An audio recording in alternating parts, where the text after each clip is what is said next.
इस कथा को सुनकर शनि प्रकोप से होगा लाभ। शमशान में जब महर्षि दधीच के मांसपिंड का दाह संस्कार हो रहा था तो उनकी पत्नी अपने पति का वियोग सहन नहीं कर पाई और पास में स्थित पीपल के वृक्ष की कोटर जो जड़ों के कारण एक गहरा गड्ढा बन जाता है, उसमें अपने 3 वर्ष के बालक को रखकर स्वयं चिता पर सती हो गई। इस प्रकार महर्षि दधीच और उनकी पत्नी का बलिदान हो गया।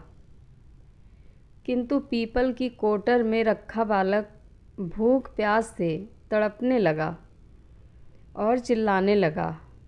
जब कोई वस्तु से नहीं मिली तो कोटर में गिरे हुए पीपल के फल खाकर वह बड़ा होने लगा। एक दिन देव ऋषि नारद वहाँ से गुजरे। नारद ने पीपल की कोटर में बालक को देखकर उससे उसका परिचय पूछा। बालक ने अपना परिचय दिया और बताया कि मैं नहीं जानता कि वह कौन है। नारद ने पूछा कि तुम्हारे जनक कौन हैं? तब भी बालक ने वही उत्तर दिया कि वह नहीं जानता कि उसके जनक कौन हैं। तब नारद जी ने अपना ध्यान धरकर उस बच्चे के बारे में पूरी जानकारी निकाली और उसे बताया कि तुम महान ऋषि दधीच के पुत्र हो। तुम्हारे पिता की अस्थियों का वज्र बनाकर ही देवताओं ने असुरों पर विजय प्राप्त की थी। नारद ने बताया कि तुम्हारे पिता दधीच की मृत्यु 31 वर्ष की उम्र में हो गई थी। बालक ने अपने पिता की अकाल मृत्यु के बारे में जानना चाहा। तब नारद जी ने बताया कि उन पर आई इस विपत्ति का कारण शनि देव की महादशा थी। नारद जी ने उस बालक को पिप्लाद नाम दिया क्योंकि वह पीपल के पत्ते और उसका गुदा खाकर बड़े हुए थे। उसके बाद नारद जी ने उसे दीक्षित किया। नारद जी के जाने के बाद उस बालक ने, जिसका नाम पिप्लाद था, ब्रह्मा जी की घोर तपस्या की। ब्रह्मा जी ने जब बालक से वर मांगने के लिए कहा तो पिप्लाद ने अपनी दृष्टि मात्र से किसी को भी जलाने की शक्ति मांगी। ब्रह्मा जी ने उसे वरदान दे दिया।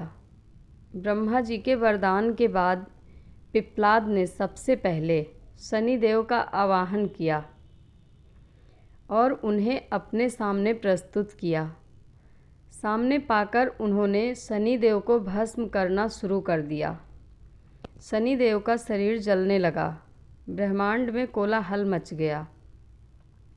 सूर्यपुत्र शनि की रक्षा के लिए सारे देवता विफल से प्रतीत होते थे।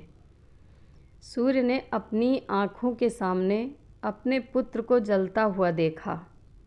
ब्रह्मा जी से उसे बचाने के लिए विनय निवेदन किया। ब्रह्मा जी ने स्वयं पिप्लाद के सम्मुख प्रकट होकर शनि देव को छोड़ने के लिए कहा, किंतु वह तैयार ना हुए। ब्रह्मा जी ने एक के बदले 2 वरदान की बात कही। तब पिप्लाद ने खुश होकर 2 वरदान मांगे। नंबर 1, जन्म से 5 वर्ष तक किसी भी बालक की कुंडली में शनि उसको कारक नहीं होगा। जैसे मैं अनाथ हुआ, शनि के कारण कोई और अनाथ नहीं होगा। नंबर 2, मुझ अनाथ को पीपल में शरण दी थी, अतः जो व्यक्ति सूर्योदय से पूर्व पीपल वृक्ष पर जल चढ़ाएगा उस पर शनि की बुरी महादशा का असर नहीं होगा। ब्रह्मा जी ने तथास्तु कहकर वरदान दिया। तब पिप्लाद ने जलते हुए शनि को अपने ब्रह्मदंड से उसके पैरों पर आघात करके मुक्त किया, जिससे शनि देव के पैर क्षतिग्रस्त हो गए और वह पहले जैसी तेजी लायक नहीं रहे। अतः तभी से शनि को शनिश्चराय, जिसे हम आम भाषा में शनिचर कहते हैं, कहा जाता है कि रतिया शनिश्चरा जो धीरे चलता है, वह शनिश्चराय आग से जलने के कारण शनि की काया काली पड़ गई। आप अक्सर किसी भी पीपल के पेड़ के नीचे शनि की काली मूर्ति ज़रूर देखते होंगे। उसके पीछे यही पौराणिक कारण है। शनि देव की काली मूर्ति और पीपल वृक्ष की पूजा का यही धार्मिक है। आगे चलकर पिप्पलाद ने प्रश्न उपनिषद की रचना की, जो आज भी ज्ञान का बृहद भंडार है। प्रश्नोपनिषद अथर्ववेद के पिप्पलाद शाक्य ब्राह्मण भाग के अंतर्गत है। इस उपनिषद में पिप्पलाद ऋषि ने सुकेशा आदि 6 ऋषियों के 6 प्रश्नों का क्रम से उत्तर दिया है, इसलिए इसका नाम प्रश्नोपनिषद हो गया। जानकारी अच्छी लगे तो कमेंट बॉक्स में अपनी राय ज़रूर दें। धन्यवाद।